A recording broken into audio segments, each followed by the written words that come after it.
Siyempre, ang mga Pupoliasin ay mamamatay sa iilan nito. At mali yun dahil gusto ng kanilang Diyos ang kaligtasan, hindi ang pagbubukod, dahil mas magiging makabuluhan kung marami silang lizard men. Ang pananalita niyang ito ay nagpamotivate sa puso ng mga kapwa niya, at nang makita ang epektong ito, sinamantala ni Rakrak ang pagkakataong ito upang sabihin sa kanila kung ano ang dapat nilang gawin, at iyon ay aalis na sila sa lugar na ito pagsapit ng madaling araw. Ito naman ang ikinagulat ng mga lizard men, ngunit sinabihan sila ni Rakrak na huwag mag-alala dahil hindi na sila maglalakad ng walang patutunguhan tulad noong nakaraan. May stargazer sila, ilang araw nang sinasabi sa kanya ng lizard na ito ang galaw ng mga bituin, at kinumpirma niya na totoo ang sinasabi ng lizard na ito.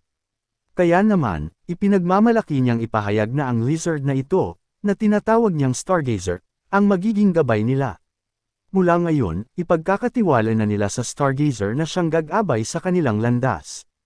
Ngunit alam ni Rakrak na ang kanyang mga salita ay hindi sapat upang kumbonsihin ang lahat ng kanyang mga katribo, kaya't hiniling niya sa stargazer na ipaliwanag at ipakita sa lahat kung saan niya sila dadalhin, na hindi nag-atubili ang stargazer na gawin iyon. Sinasabi sa kanila na pagkatapos ng bukang liwayway, kapag sumikat ang araw sa umaga, sila ay tatango sa kanang bahagi ng araw, at patuloy silang maglalakad ng 10 araw ng diretsyo, pagkatapos ay isa pang 15 araw sa kanang bahagi sa tabi ng bulok na lawa. At 3 araw pa sa mga matirik na mga daanan sa bundok at lambak. Pagkatapos maglakad ng ganoon, mahahanap na nila ang kanilang destinasyon, kung saan sasalubong sa kanila ang walang katapusang kagubatan. Mayroong maraming mga hayop doon, at ito ay isang lugar kung saan mayroon ding mga grupo ng iba pang mga lahi.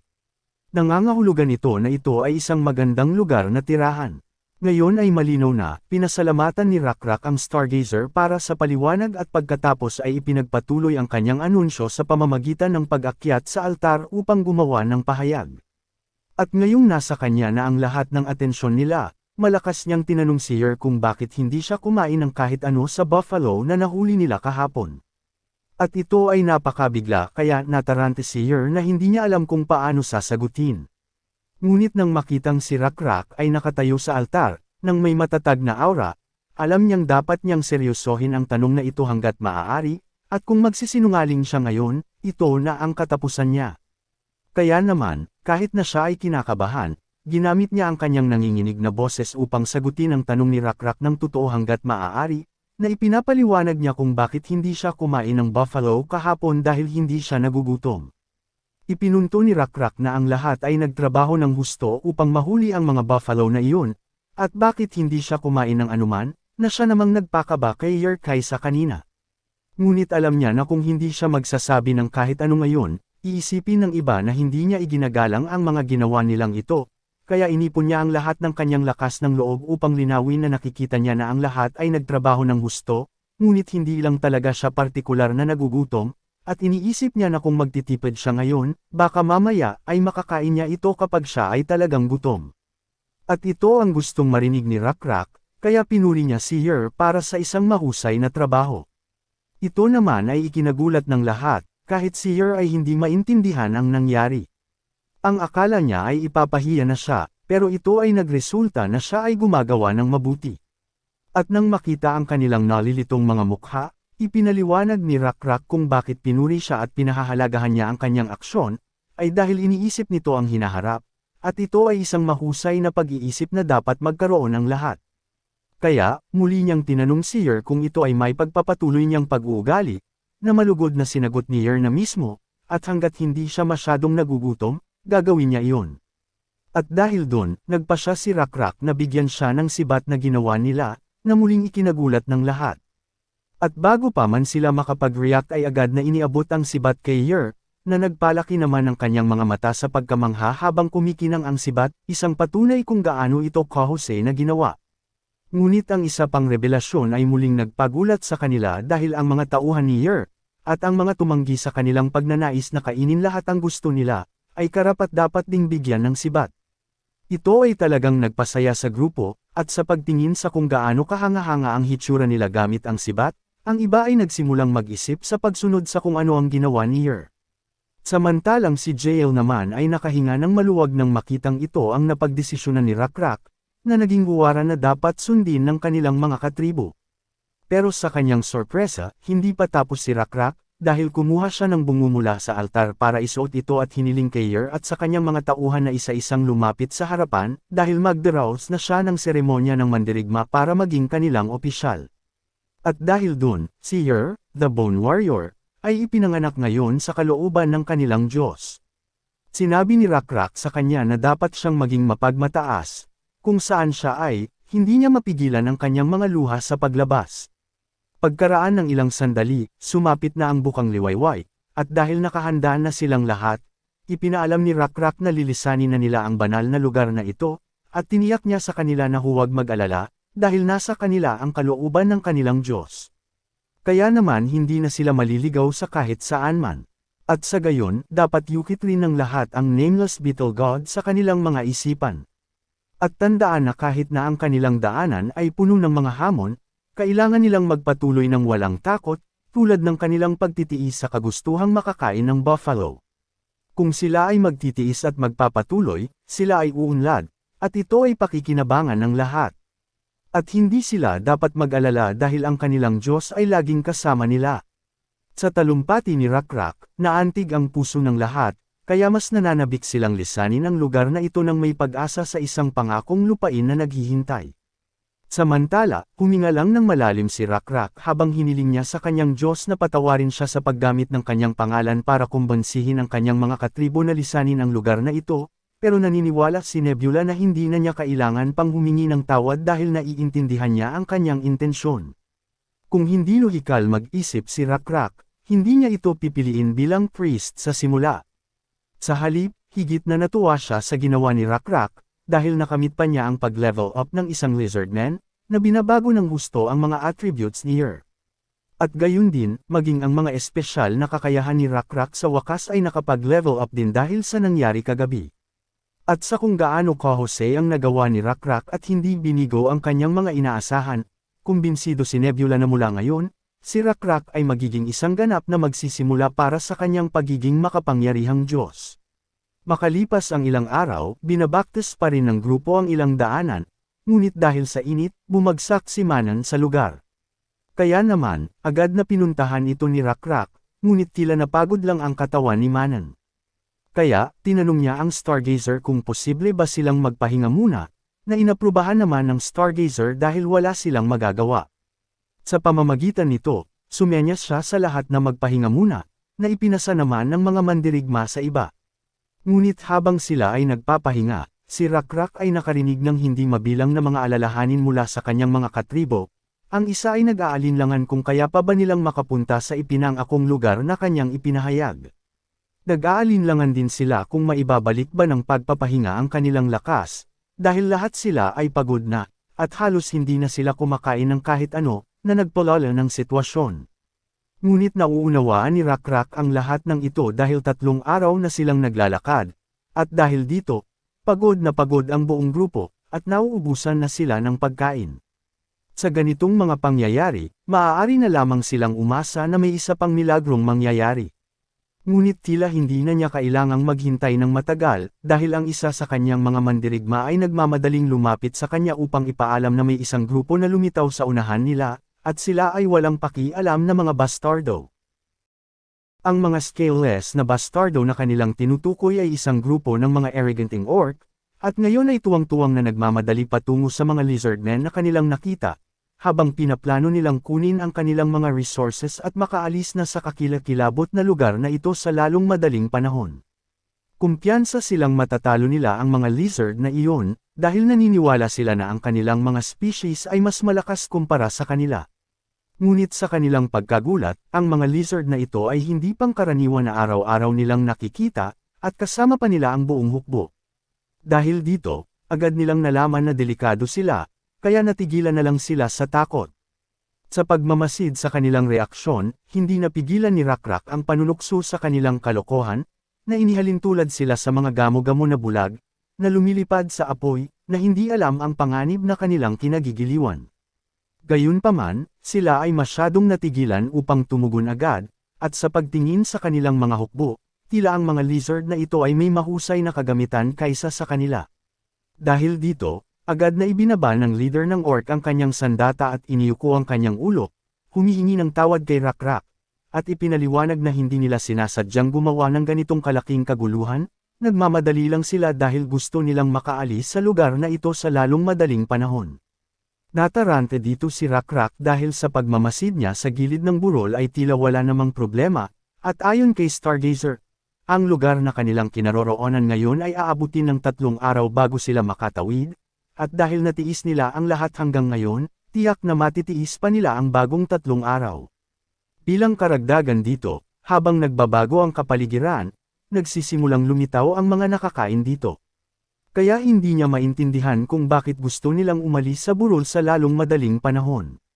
Dahil dito, hiniling niya sa mga orc na ipaliwanag ang mga bagay-bagay, na hindi nag-atubili ang orc leader na gawin iyon, ipinaliwanag sa kanila na hindi nila iniisip na umalis sa kanilang tahanan, pero wala silang pagpipilian kaya tumakbo sila dahil sa may lumitaw na halimaw. Nagulat ang grupo ni Rakrak, at baka may nagawang kasalanan ang grupo ng mga orc, kaya kailangan nilang maaksyonan ito, pero naisip ni Rakrak na hindi iyon ang nangyari. Sa pagsunod sa patakaran sa pagigala, inirekomenda ni Jael na kunin kung anong mayroon ng mga orc, pero hindi ginawa iyon ni Rakrak. Sa halip, sa kung paano binigyan ni Jael si Rakrak ng pagkain dati, at si Rakrak na nagbigay kay Manen dati ng pagkain, nagbigay din siya ng ilang pagkain sa mga orc, na hindi inaasahan ng leader ng orc na tatanggapin sila, kaya't yumuko siya hanggang sa ang kanyang ulo ay tumama sa lupa, habang iniwan muna sila ni Rakrak para gawin ang gusto nila, at binigyang diin na hindi ito ibinigay ng walang kabuluhan. Kaya't hiniling niya sa mga orc na sabihin sa kanya ang higit pa tungkol sa halimaw, na malugod nilang gagawin, at sabihin sa kanya ang eksaktong mga detalye. Ang grupo ng mga orc ay nakatira lamang sa malapit. Hindi sila nakarating sa mga malalayong lugar sa mga bundok dahil may mas malalakas na species at lalo na ang mga carnivore doon. Gayunpaman, kumpara sa iba, madaling makahanap ng pagkain sa lugar na ito, kaya hindi ito gaanong problema para sa isang grupo ng 30 orc. Ngunit isang araw, lumitaw ang halimaw. Ang halimaw ay tila may matigas sa itaas na katawan at tila gumagapang sa lupa na parang isang insekto na maraming paa, at ito ay mahigit 20 metro ang haba. Samantala, nakilala ni Nebula kung ano ito nang marinig niya ang paglalarawan. Ito ay walang duda na isang abomination. Ang plot ng laro, ng The Lost World, ay ang old gods na umalis sa planeta. Gayunpaman, ang mga Diyos lamang ang nawala, at ang maraming uri at nilalang na naglilingkod sa mga Diyos ay nananatili. Kabilang sa mga ito ay ang abomination. Sa madaling salita, para itong giant monster na lumitaw sa lugar, at kung sino man ang makakakuha at makahuli sa mapanganib na ito, tiyak na makakakuha ng kaukulang award. Ang problema ay mahirap makipaglaban dito para sa mga mababang antas ng sibilisasyon. At simple lang naman ang dahilan kung bakit sigurado siya dito. Dahil ang abomination ay nilikha ng mga Diyos. Sa makatuwid, umiiral ang mga modifier divinity para sa mga kakayahan nito. Nangangahulugan ito na ang mga skills nito ay magiging mga extraordinary. Hindi naman ito magiging ganoon kalakas dahil nasa malawak na lugar sila kumpara sa loob ng dungeon, ngunit kung isa sa alang-alang ang mga pangunahing kasanayan at espesyal na kakayahan nito, mas malakas ito kaysa kay Rakrak na may plus D3. At kung magkakaroon sila ng one-on-one na laban, malamang na magkakapinsala si Rakrak, at kahit na hindi si Rakrak nag-iisa, ang ibang mga mandirigma ay makakaranas talaga ng pinsala dito. Sa kadahilanan na ito, pinag-iisipan ni Nebula kung dapat silang bigyan ng palatandaan na lumihis ng daanan, gayunpaman, hindi rin magandang ideya na gawin iyon at ang tribo ni Rakrak at ang mga Buffalo Warrior ay nawawalan na ng lakas. Pero sa pagkagulat ni Nebula, pinatunayan muli ni Rakrak ang kanyang sarili kung bakit siya ang pinili niya. Parang si Rakrak ay may katulad na pag-iisip sa kanya. Tinawag ni Rakrak ang Stargazer, at tinanong siya kung may paraan ba sila na umikot ng daanan, na sinagot ni Stargazer na mayroon, ngunit kailangan nilang bumalik sa daanan at maglakad sa paligid ng bundok sa loob ng 8 araw. Agad namang umiling si Rakrak na para bang hindi niya nagustuhan ang narinig. Kaya parang hindi sila makakatakas na hindi man lang nakikita kung ano ang kalaban nila. Ngunit sa mukha ng mga natatakot na orc, walang alinlangang malakas ito. Ito ay humigit kumulang 15 metro ang haba, na mas maliit kaysa sa inilalarawan ng orc, pero hindi ito maliit. Ang katawan ay pinahaba at natatakpan ng isang matigas na panlabas na shell. Mayroon pa itong pares ng makamandag na pangil. Nakadikit mula sa tuktok sa panlabas na balat, ay isang kalahating nawasak na istruktura ng bato na nagpapahiwatig na ang mga sinaunang tao ay nagsilbi sa nilalang na ito. Ang mga lumot na nakatikip sa istruktura ay nagbigay ng kung gaano katanda ang nilalang. At ang divinity level nito ay nasa 3. At ang basic strength nito ay 120, mas malakas pa rin ito kaysa kay Rakrak kahit gamitin niya ang divine control. At kahit na hindi makita ng grupo ni Rakrak ang mga istatistika ng nilalang, tila natakot sila sa sinaunang Cleopatra na ito habang umiikot ang katawan sa ilalim ng lambak. At hindi maiwasan na ang mga galaw lamang nito ay nagpapayanig sa lupa, at ipinahayag pa sa kanila ng Orc Lord na ang mga paglindol ay dulot ng nilalang na gumagalaw lamang sa pagtulog nito. Dahil dito, nagtanong si Yer kay Rakrak kung dapat silang tumakas. Gayunpaman, alam ni Rakrak na kung tatakas sila, mawawalan ng kahulugan ang kanilang paglalakbay. Dahil dito, hindi sigurado si Rakrak kung ano ang susunod na gagawin. Ngunit habang hinihintay nila ang desisyon ni Rakrak, sinisiyasat ni Jael ang paligid, at napansin niya ang malaking bato na nakapatong lang sa gilid ng burol. At kaya agad niyang nilapitan si Rakrak at sinabi sa kanya na dapat silang lumaban dahil sila ang may kalamangan. Naging dahilan ito upang magkaroon ng interes si Nebula sa opinyon ni Jael, kaya't saglit niyang tiningnan ang mga estatistika nito, na inihayag sa kanya na mayroon siyang class ng Arbiter.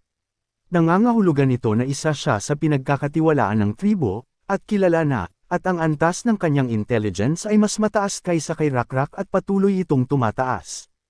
At ang pinakakagiliw-giliw na bagay ay ang kanyang espesyal na kakayahan, ang intuition. Ito ay isang espesyal na kakayahan na hindi lumabas kanina, at ito'y ngayon lamang. Ito ay marahil ay bagong nilikha dahil sa kamakailang mga karanasan nila. Sa pamamagitan nito, hinintay ni Nebula ang susunod na mga salita ni Jael. Nagulat siya nang ikinwento ni Jael kung ano ang ginawa ng blacksmith sa pag-init sa mga bakal. Nung dati, bumubuga sila ng hangin gamit ang kanilang mga bibig, winuwagayway ang kanilang mga kamay, o binabasag ang malalaking piraso ng bato at pinapaypayan. Gayunpaman, ang blacksmith ay tila gumamit ng ibang paraan, isang espesyal na tool na tinatawag na bellows. Nakagawa ito ng mas maraming hangin at mas convenient. At sa pamamagitan lamang nito, nakuha ni Rakrak ang sinusubukang ipahiwatig ni Jael, na sa pamamagitan ng paggamit ng mga tool, mas kaunting lakas ang maaaring magamit sa plano nilang gagawin. Ngunit ang problema ay, wala silang kasangkapan tulad ng bellows.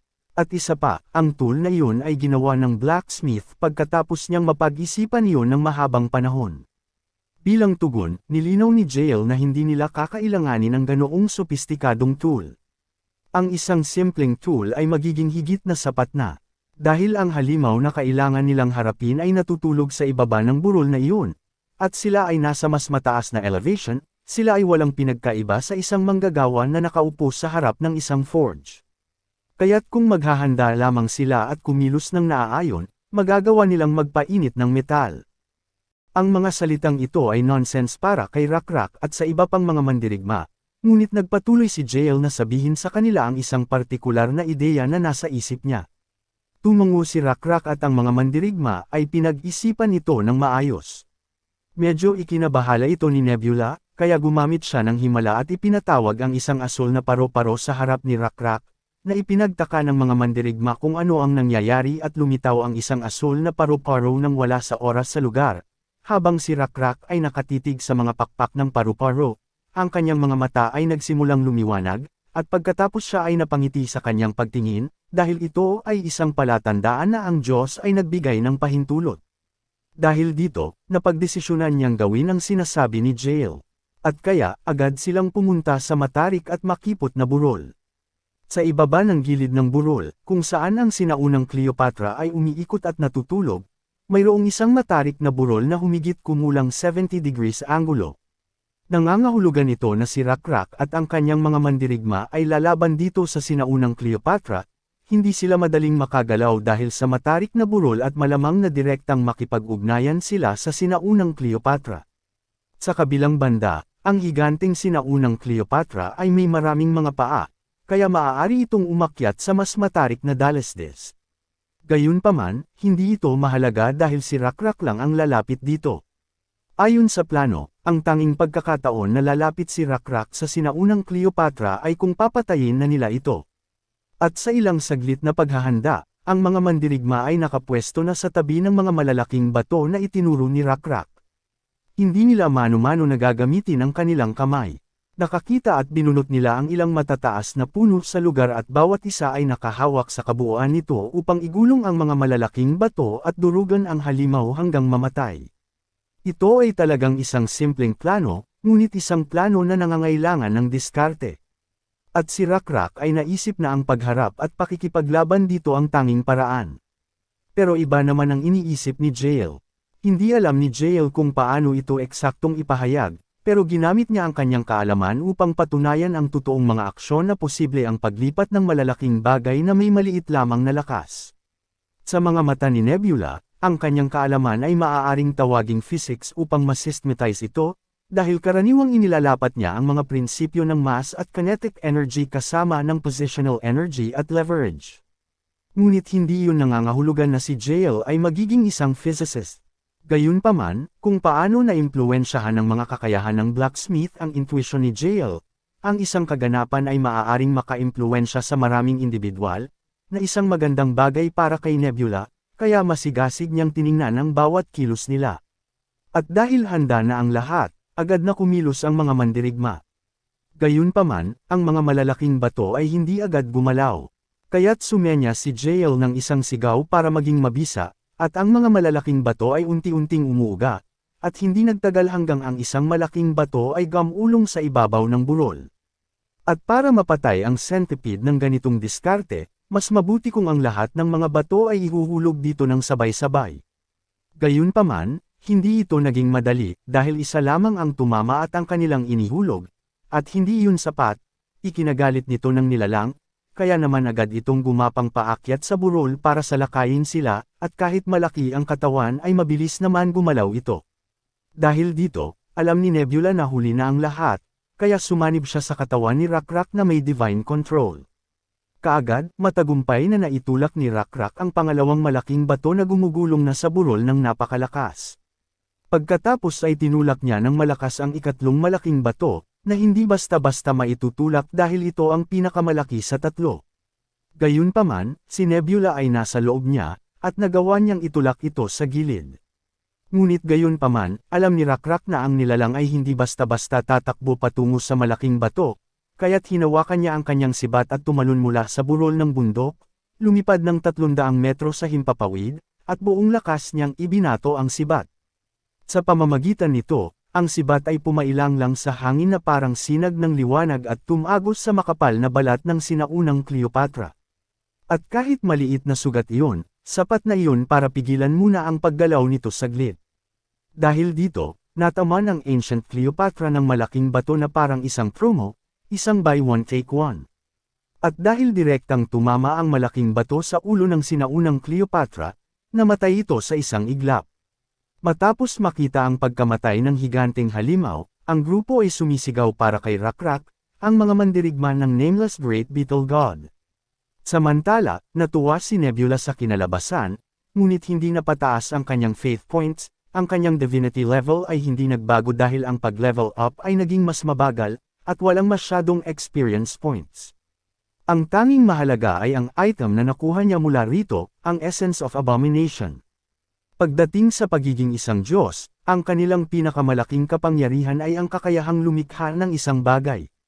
Kung paanong si Nebula ay nakagawa ng sapat na mga beetle para pakainin ang mga lizard men at pati na sa kanyang maliit na lugar, at pati na ang mga insekto, ang bawat Diyos ay nakakalikha ng mga resources ayon sa kanilang mga area sa pamamagitan ng paggamit ng mga faith points. Gayunpaman, para makalikha ng isang bagay na wala sa mundo, na ang mga basehan ay hindi pangkaraniwan na kayang gawin dito. At iyon ang Essence of Abomination. At sa essence na ito, magiging posible na lumikha ng isang nilalang. Ang mga nilalang na ito ay mga mapagkukunan ng pananampalataya or faith, na magpapalaganap ng salita at gawa ng Diyos sa pamamagitan ng kanilang paglitaw. Gayun din, posible ang kanilang pag-unlad, at kung itataas sila ng karamihan, sila ay makakakuha ng titulong apostol o incarnation at maaaring gamitin bilang kapaki-pakinabang na madiskarteng sandata sa kalooban ng Diyos. Kung ang mismong paraan ng paglikha ay kapareho ng nakaraang laro, kung gayon madali siyang makakagawa ng isang nilalang, na siya namang nagpaisip kung ano ang gagawin. Gayunpaman, napagpasyahan niyang huwag gumawa ng isa kaagad dahil malaki ang kakailanganin sa pagpapanatili sa simula pa lang. Mas mainam na lumikha ng isang nilalang sa ibang pagkakataon kahit na ang lahat ng kinakailangang resources ay nakolekta na. Sa ngayon, priority ang paggamit ng faith points para tulungan si Rakrak at ang tribo, pero at least nalaman ni Nebula na available na sa kanya ang system na Creature Maker, na nasa larong The Lost World. Kaya iniwan niyang bukas ang window ng system upang ito'y tignan. Samantala, nilapitan ni Jael ang natalong halimaw, na curious siya kung maaari nilang gamitin ang karne ng halimaw na ito bilang pagkain. Pinutol niya ang dulo ng paa ng sinaunang Cleopatra, gayunpaman, ang bango nito ay hindi kaaya-aya. Gayunpaman, hindi ito partikular na senyales na hindi ito kainin, kaya't inilagay niya muna ito sa kanyang bibig bago ito kaagad na iniluwa. Pero inamin niya na hindi naman ganoon kalala ang lasa, at makakain ito. Gayunpaman, mahirap pa ring kainin ito ng hilaw. Nagpaisip ito sa kanya na magtaka kung posible bang magdagdag ng iba pang mga sangkap, tulad ng mga edible na mabangong damo, at lutuin ito sa apoy. At ilang saglit pa, nakapagluto na siya ng pagkain na gawa sa mga binti ng halimaw, kung saan maingat na kinain ni Rakrak. At nang dumampi ang karne sa kanyang panlasa, nagulat siya na ito ay nakakain, bagaman medyo kulang sa lasa, ang bango nito ay napakamasarap.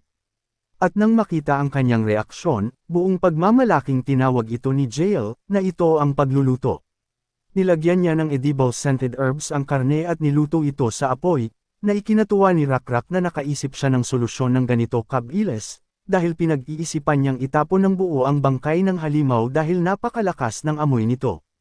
Pero sa kanyang pagluluto, tila lumawak ang kanilang listahan ng mga nakakain na mga nilalang, kaya nagudyok siya na tanungin kung maaari rin ba siyang turuan kung paano magluto. Tumugon siya na kaya niya, gayunpaman, bago iyon, nais niyang tugunan ang isang alalahanin na gumugulo sa kanyang isipan ng ilang sandali, at nakita niya ang leader ng orc kanina ay may tagapagmana or successor sa kanyang tabi, at dahil pinuno rin si Rakrak, kailangan din niyang makahanap ng makakasama sa lalong madaling panahon. Ang biglaang suhestyon na ito ay agad siyang natigilan, at ang karne na kinakain niya ay nabare sa kanyang lalamunan. Ngunit nagawa niyang lamunin ito dahil sa kakaibang malalawak na lalamunan ng mga lizard men. Gayunpaman, nabalisa siya sa mga salita ni Jael dahil wala siyang pakialam sa paghahanap ng makakasama nitong mga nakaraang taon, siya ay naging abala sa kanyang mga alalahanin tungkol sa Diyos, sa tribo, at pag-survive sa pangkalahatan. Ngunit bago pa man siya makapag-isip ng isasagot, itinuro ni Jael na tumatanda na siya, kaya kailangan para sa katatagan ng tribo ang merong tagapagmana.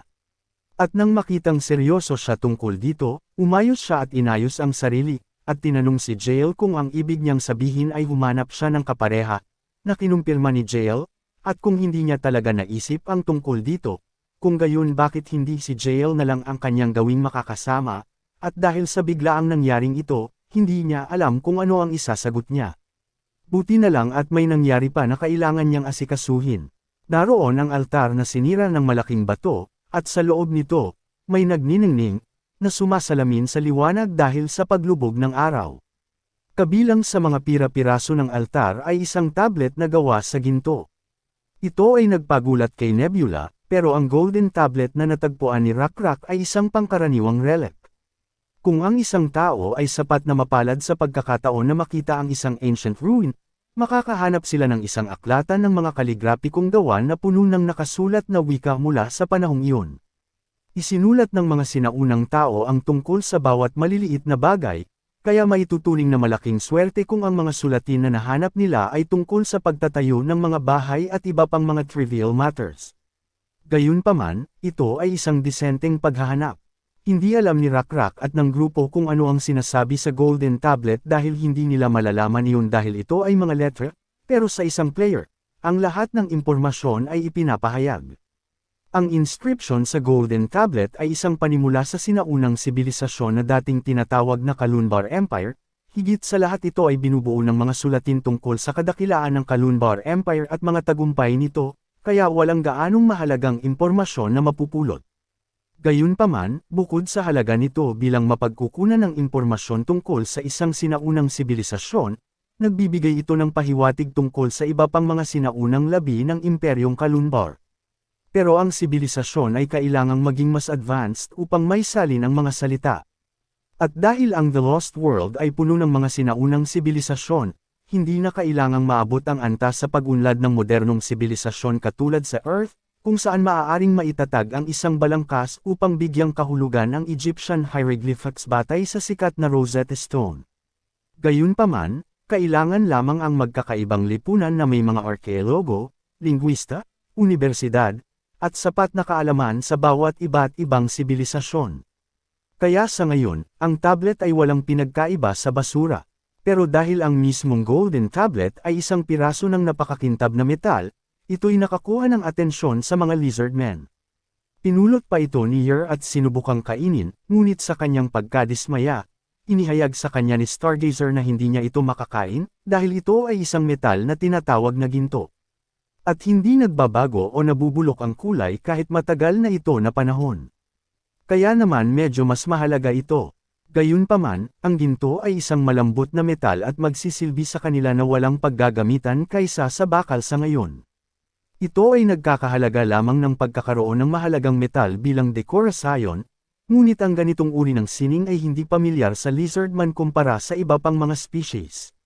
Sa pagpapaliwanag na iyon, nagutom si Yer, kaya iminungkahi ni Stargazer na manghuli ng USA, malinamnam at masarap ang karne nito, at nabalitaan nilang nakahanap na ang mga orc ng mga bakas ng USA kanina, kaya dapat pumunta na sila ngayon bago sumapit ang gabi, kaya ang iba ay nagpasya na umalis at itapon ang tablet at itabi na lamang, gayunpaman, kinuha ni Rakrak at hindi itinapon ito. Mukhang nagustuhan ni Rakrak ang Golden Tablet, sinabi niya sa iba na hindi siya sasama habang iniisip niya kung ano ang gagawin sa tablet na ito.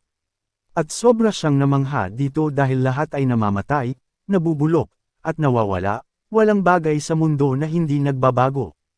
Pero ang Golden Tablet na ito ay hindi nabubulok.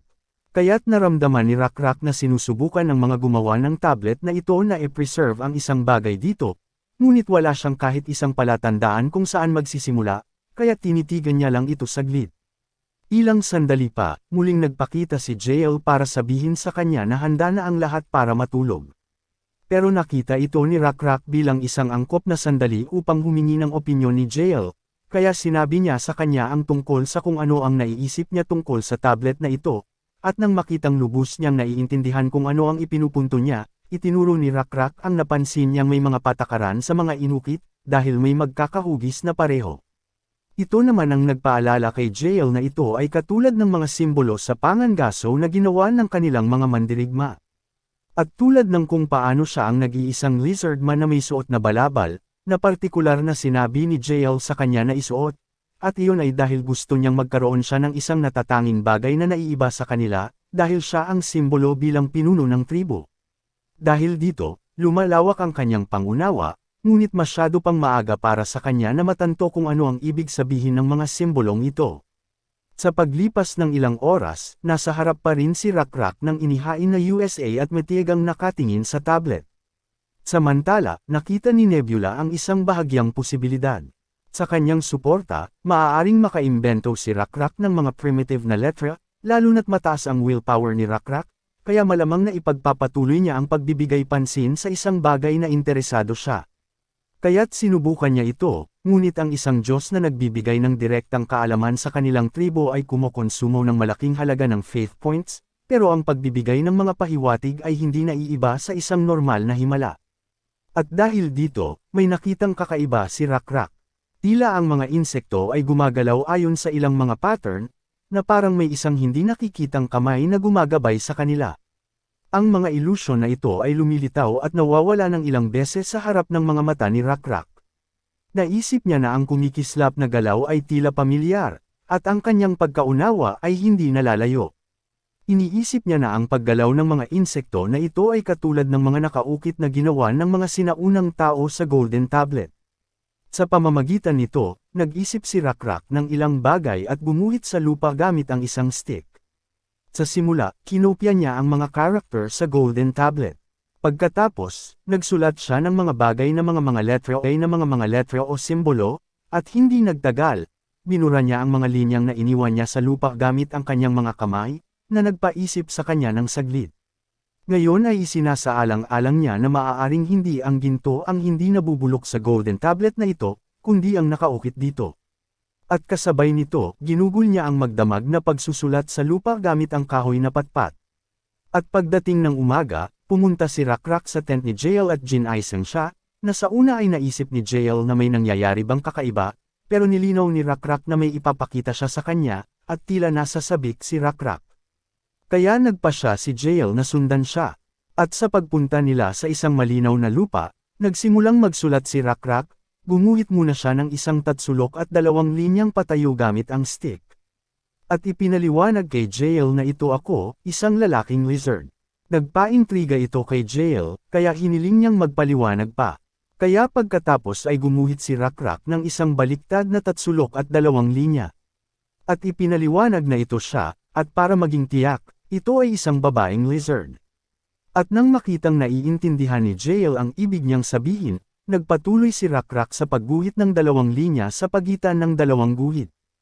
Natahimik si Rakrak matapos iguhit ang 2 linyang ito, kaya walang choice si Jael kundi magtanong muna.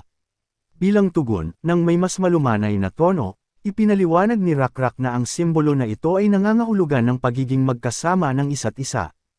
At ito rin ang sagot niya sa tinatanong niya sa pagkakaroon ng tagapagmana. Dahil dito, nagtinginan silang mabuti sa isa't isa, ngunit naramdaman ni Jael na may kulang sa mga simbolo na isinulat ni Rakrak, kaya kinuha niya ang patpat mula kay Rakrak at gumuhit ng bilog. At tinanong ni Jael si Rakrak kung naiintindihan niya ang ibig sabihin nito, at nang may katiyakan, sumagot si Rakrak na naiintindihan niya. At kasabay nito, ang 2 lizard ay natahimik sa ilalim ng magandang liwanag ng sikat ng araw, dahil sila ay nasa sandali ng kalinawan, kaginhawahan, at isang pakiramdam na eksakto kung saan sila ay nagpapalagayan ng kalooban.